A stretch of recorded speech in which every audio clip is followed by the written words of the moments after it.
Mukesh Yadav lecturer political science अपने YouTube channel पर आप सबका स्वागत करता हूं। आज का हमारा टॉपिक है जो 10वां जो की पाठ्य पुस्तक है स्वतंत्र भारत में राजनीति, उसका सेकंड चैप्टर एक दल की प्रभुत्व का दौर। हमने फर्स्ट चैप्टर में राष्ट्र निर्माण की चुनौतियों में पढ़ा था कि भारत के सामने एक चुनौती थी लोकतंत्र स्थापित करने की। तो भारत में लोकतंत्र की स्थापना यहाँ से हम शुरू करते हैं। 15 अगस्त 1947 को जब भारत आजाद हुआ उस समय भारत में अंतरिम सरकार कार्य कर रही थी, जिसका गठन कैबिनेट मिशन योजना के तहत किया गया था, जिसके मुख्य थे पंडित जवाहरलाल नेहरू। उस दौरान भारत की संविधान सभा भारत के संविधान निर्माण के कार्य में लगी हुई थी और जो संविधान था हमारा वो 26 नवंबर 1949 को बनकर के तैयार हुआ। उसके कुछ अनुच्छेद उसी समय लागू हुए थे, जिसमें चुनावी प्रक्रिया से संबंधित अनुच्छेद भी थे। भारत का जो संविधान था वो 26 जनवरी 1950 को लागू हुआ और भारत के संविधान की प्रस्तावना में स्पष्ट कहा गया था कि भारत को एक लोकतंत्रात्मक गणराज्य बनाना है। तो लोकतंत्र की स्थापना के लिए लोकतांत्रिक तरीके से चुनाव प्रणाली अपनानी थी, चुनाव कराए जाने थे ताकि एक लोकतांत्रिक सरकार, लोकतंत्र के लिए लोकतांत्रिक सरकार का गठन किया जाना था। और वो सरकार का गठन कैसे होता? चुनाव के द्वारा। और चुनाव कराने के लिए चुनाव आयोग की आवश्यकता थी और भारत के संविधान के आर्टिकल 324 में इलेक्शन कमीशन के गठन का प्रावधान किया गया था। और उसी प्रावधान के तहत जनवरी 1950 में चुनाव आयोग का गठन किया गया। चुनाव आयोग का गठन किया गया और प्रथम चुनाव आयुक्त बने सुकुमार सिंह। प्रथम चुनाव आयुक्त सुकुमार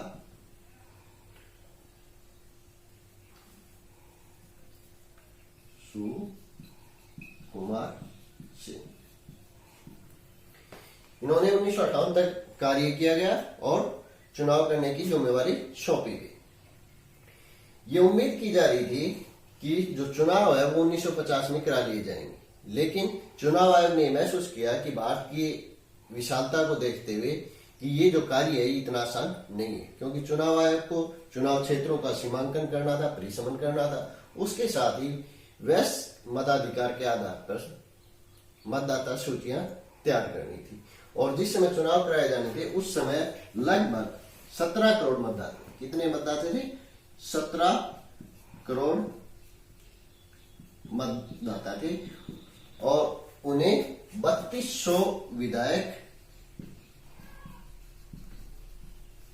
और 489 सांसदों का चुनाव करना था। 17 करोड़ मतदाताओं में से मात्र 15% मतदाता ही क्या थे? शिक्षित थे। और इतने बड़े लेवल पर चुनाव कराने के लिए लगभग 3 लाख कर्मचारियों और अधिकारियों की आवश्यकता थी, उनको प्रशिक्षण किया जाना था। और इस प्रकार से जो चुनाव का जो कार्य है वो जाकर के 1952 में संपन्न हुआ। प्रथम आम चुनाव कब हुआ? 1951-52। 1951-52 अक्टूबर 1951 में चुनावी प्रक्रिया शुरू हुई थी और जाकर के फरवरी तक ज्यादातर क्षेत्रों में चुनाव हो पाए थे। और मई 1952 में पहली लोकसभा का गठन हो पाया था। जब चुनाव हो रहे थे तो उस समय 1952 में जब प्रथम आम चुनाव हो रहे थे तो उस समय अनेक तरह की शंकाएं व्यक्त की जा रही थी। ये क्या भारत में लोकतंत्र सफल हो पाएगा? क्योंकि भारत में ज्यादातर जो मतदाता है वह शिक्षित है और गरीब है। दूसरा, इतने बड़े लेवल पे सार्वभौमिक जो वैश्विक मताधिकार है, क्या वो सही है? जोखिम भरा कदम तो नहीं। लेकिन भारत के मतदाताओं ने जिस सूझबूझ का परिचय दिया चुनाव के दौरान, चुनाव के समय, उससे चुनाव होने के बाद पूरा विश्व जो है वो इस बात के लिए आश्चर्यचकित रह गया। टाइम्स ऑफ इंडिया जो था उन्होंने माना, उसने लिखा कि भारत की जनता ने विश्व के जो आलोचक थे उन सब के मंसूबों पर पानी फेर दिया और एक सफल व स्वतंत्र निष्पक्ष चुनाव करके दिखाए। इसी प्रकार हिंदुस्तान जो टाइम्स है उसने लिखा कि भारत की जो भारत की जो जनता है उसने ये साबित कर दिया कि विश्व के इतिहास में लोकतंत्र के लिए जो प्रयोग किया गया था वो उसको उसने बखूबी से अंजाम दिया। विश्व के इतिहास में लोकतंत्र की स्थापना के लिए जो प्रयोग किया गया था उसने बखूबी से उसको अंजाम दिया। और 1952 का जो चुनाव है वो विश्व में लोकतंत्र के इतिहास में अपने आप में मील का पत्थर साबित हुआ। इस प्रकार से प्रथम आम चुनाव कब है? 1951-52 में। अब बात आती है प्रभुत्व की। एक दल का प्रभुत्व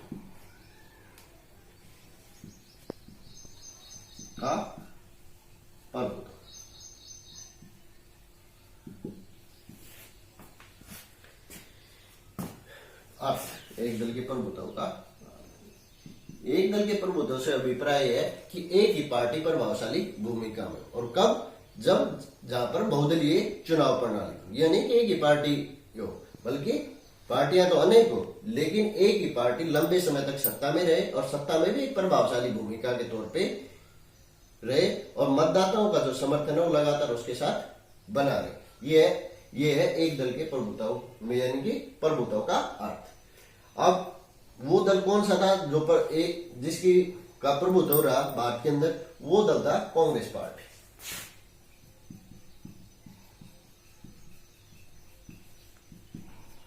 कौन सा था? कांग्रेस पार्टी। तो कांग्रेस पार्टी का प्रभुत्व कैसे रहा उसको हम आंकड़ों के द्वारा समझ सकते हैं। जैसे पहला आम चुनाव,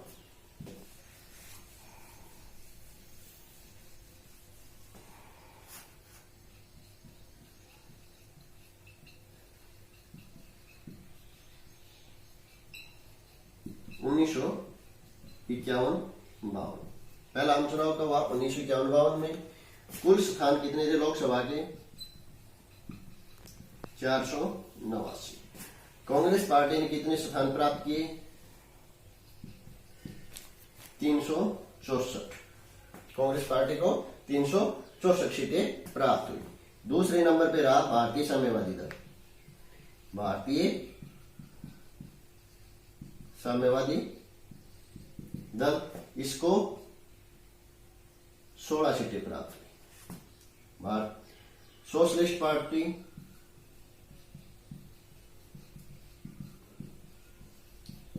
बारह स्थान। भारतीय जनसंघ जो वर्तमान में भारतीय जनता पार्टी है, मात्र 3 स्थान। तो ये आंकड़ों में हम देख रहे हैं कि कोई भी पार्टी जो सेकंड नंबर पे पार्टी है भारतीय समाजवादी दल, वो बिल्कुल इसके आसपास भी नहीं है।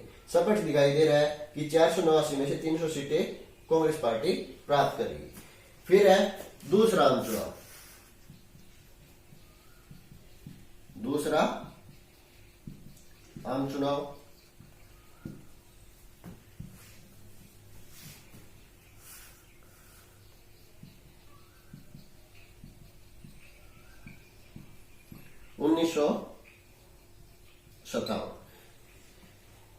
कब हुआ? 1957। यहां 494 कुल स्थान, यहां ऊपर लिख देता हूं।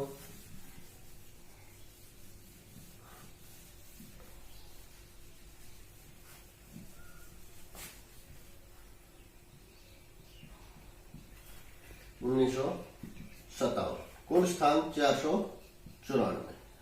कांग्रेस को प्राप्त हुए स्थान 371। साम्यवादी दल फिर सेकंड पोजीशन पे, इसको स्थान प्राप्त हुए 27। जनसंघ 4 स्थान। यहां भी हम देख रहे हैं कि 350 371 सीटें कांग्रेस पार्टी प्राप्त करेगी। यहां भी कांग्रेस पार्टी का प्रभुत्व स्पष्ट नजर आ रहा है। जो सेकंड नंबर पे है वो कांग्रेस पार्टी के आसपास भी नहीं है, यानी कि ये स्पष्ट दिखा रहा है कि पूरे भारत के अंदर एक ही पार्टी प्रभावशाली भूमिका में है। फिर है तीसरा आम चुनाव।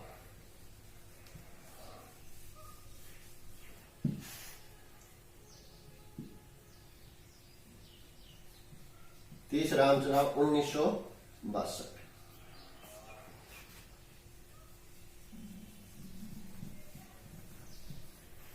कुल स्थान 494, कांग्रेस 361, साम्यवादी दल 29 और जनसंघ 14।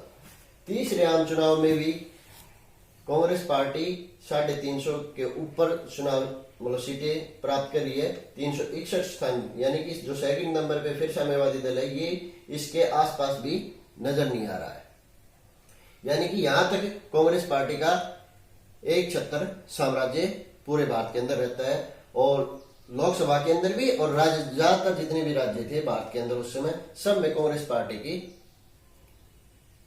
सरकार बनती है 1962 के चुनाव तक। यानी कि राज्यों में भी कांग्रेस सत्ता में रहती है और केंद्र में भी कांग्रेस पार्टी सत्ता में रहती है।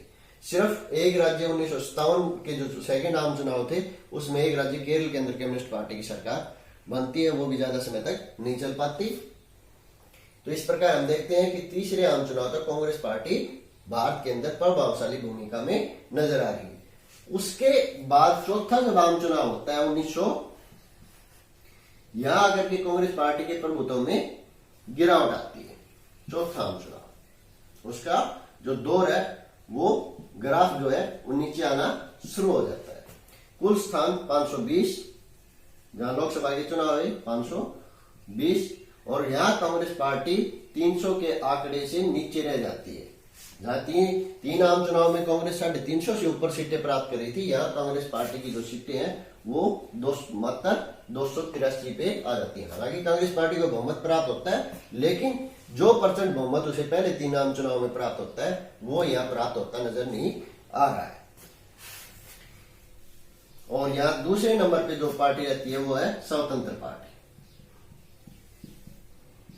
44 सीटें। इसके साथ ही राज्यों के अंदर भी कांग्रेस सत्ता से बाहर होती है, और लगभग 9 राज्यों में कांग्रेस सत्ता से बाहर हो जाती है, गैर कांग्रेसी सरकार वहां बनती है। 8 राज्यों में तो संयुक्त विधायी दल की, 8 राज्यों में संयुक्त विधायक दल की सरकार बनती है, और एक राज्य मद्रास प्रांत, पुराना मद्रास और वर्तमान में जो तमिलनाडु राज्य है, वहां पर के पूर्ण डीएमके की पूर्ण बहुमत की, डीएमके द्रविड़ मुनेत्र कषगम, इस पार्टी की पूर्ण बहुमत की सरकार बनती है। इस प्रकार से 9 राज्यों के अंदर, जहां 1962 के चुनाव तक केंद्र के अंदर, राज्यों के अंदर एक ही पार्टी कांग्रेस सत्ता में रहती है, वहां यहां कांग्रेस की सीटें चौथे आम चुनाव में कांग्रेस पार्टी की लोकसभा में सीटें घट रही हैं, और 9 राज्यों से कांग्रेस पार्टी सत्ता से बाहर हो रही है। 8 राज्यों में संयुक्त विधायक दल की गठबंधन की सरकार स्थापित होती है, और एक राज्य मद्रास के अंदर डीएमके पार्टी पूर्ण बहुमत के साथ सत्ता प्राप्त करती है। तो हम देख रहे हैं कि कांग्रेस पार्टी का जो प्रभुत्व का दौर था वो पंडित जवाहरलाल नेहरू तक स्थापित रहता है। हालांकि कांग्रेस पार्टी पंडित जवाहरलाल नेहरू की जो मृत्यु है 27 मई 1964 की होती है, तो एक दल के जो प्रभुत्व का दौर है वो जवाहरलाल नेहरू तक स्थापित रहता है। उसके बाद कांग्रेस के प्रभुत्व में गिरावट आनी शुरू हो जाती है। हालांकि कांग्रेस पार्टी केंद्र के अंदर 1977 तक लगातार सत्ता में रहती है। 1977 में जनता पार्टी सत्ता में आती है और कांग्रेस पार्टी सत्ता से बाहर हो जाती है, लेकिन राज्यों के अंदर गैर कांग्रेसी सरकारें स्थापित होना शुरू हो जाती है। और पहली गैर कांग्रेसी सरकार जो है वो 1957 में केरल राज्य में स्थापित होती है, भारतीय कम्युनिस्ट पार्टी की। उसके बाद 8 राज्यों के अंदर संयुक्त विधायक दल की सरकार बनती है, गठबंधन की सरकार, और एक स्टेट मद्रास में 1967 में डीएमके पार्टी की पूर्ण बहुमत की सरकार बनती है। तो ये था एक दल के प्रभुत्व का दौर कांग्रेस का। इससे आगे है कि एक दल के प्रभुत्व के लिए उत्तरदायी कारण, यानी कि क्या कारण थे जिसके लिए एक दल का जो प्रभुत्व है वो कायम रहा।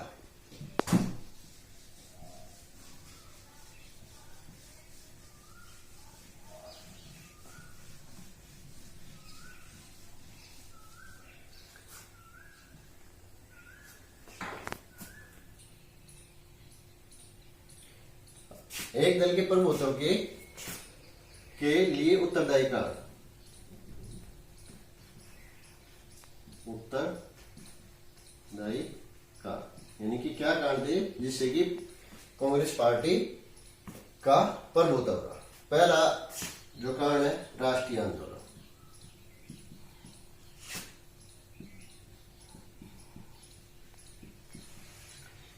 कांग्रेस पार्टी ने राष्ट्रीय आंदोलन में भाग लिया और यहाँ के जो नेताएं, कांग्रेस पार्टी के जो नेता थे, इन्होंने जेलों के अंदर जो यातनाएं सहन की, जो प्रताड़ना सहन की, इसके द्वारा लोगों की बहुत सारी राजनीतिक शुभकामनाएं इसने प्राप्त कर दी थी। और यही इसी पार्टी के जो नेता थे वो चुनाव में भाग ले रहे थे और इसका चुनाव के दौरान कांग्रेस पार्टी को फायदा मिलता रहा लगातार 3 आम चुनाव तक। दूसरा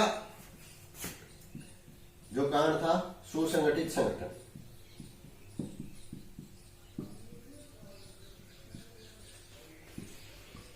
उस समय कांग्रेस पार्टी एकमात्र ऐसी पार्टी थी जिसका जो संगठन था वो हिंदुस्तान के कोने कोने तक फैला हुआ था, शहरों से लेकर के गांव तक। यानी कि हिंदुस्तान का कोई क्षेत्र ऐसा नहीं था जहां कांग्रेस पार्टी का संगठन और कांग्रेस पार्टी के कार्यकर्ता न हो। और पार्टियों की राजनीतिक पहचान उस समय इतनी नहीं बन पाई थी और उस संगठन का फायदा कांग्रेस पार्टी को चुनाव में मिलता रहा। तीसरा जो कारण था विशिष्ट जनों का सहयोग।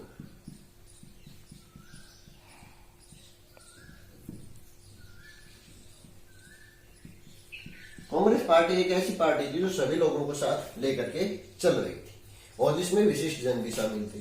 जो गांव के बड़े जमींदार थे या रियासतों से जुड़े हुए लोग थे जो बड़े बड़े थे, जिनका गांव के अंदर अच्छा वोट बैंक था, वो सभी कांग्रेस पार्टी से जुड़े रहे थे और उनके कहने पे कांग्रेस मतदाता वोट का प्रयोग करते थे और विशिष्ट जनों का जो सहयोग कांग्रेस पार्टी को मिलता रहा, उसका फायदा चुनाव में कांग्रेस पार्टी का हुआ और उसका प्रभुत्व कायम रहा।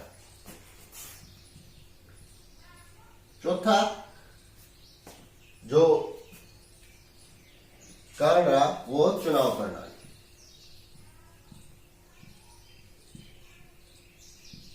भारत के अंदर साधारण बहुमत प्रणाली यानी कि जो भी उम्मीदवार सबसे ज्यादा मत प्राप्त करता है उसको निर्वाचित घोषित कर दिया जाता है। और इसका एग्जाम्पल हम फर्स्ट आम चुनाव में देख सकते हैं। कांग्रेस पार्टी को 45% मत प्राप्त होते हैं और सीटें 74 प्राप्त करती है, यानी कि 74% सीटें वो जीतती है और बहुत मत प्रतिशत उसका 45 यानी कि 45% मत प्रतिशत रहता है। यानी कि जो भी उम्मीदवार सबसे ज्यादा मत प्राप्त कर लेगा उसको निर्वाचित घोषित कर दिया जाएगा। तो विपक्ष के जो जितने भी उम्मीदवार थे उनके वोट जो थे वो बढ़ रहे थे और कांग्रेस पार्टी का एक निश्चित वोट बैंक था जो कांग्रेस पार्टी को वोट कर रहा था और उसका फायदा उसको चुनाव में मिलता रहा लगातार। अगला 5वां जो कारण रहा उसके प्रभुत्व का उदारवादी विचारधारा।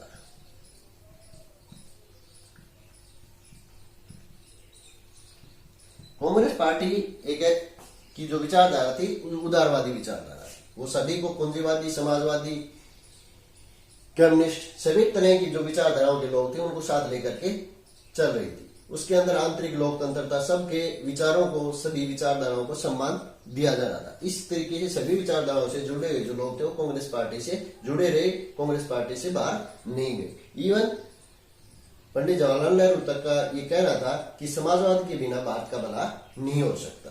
तो एक ये भी उसको चुनाव के दौरान फायदा मिलता रहा क्योंकि सभी विचारधाराओं का उसे समर्थन मिलता रहा। अगला जो कारण रहा, छठा जो कारण रहा वो रहा सामाजिक आधार।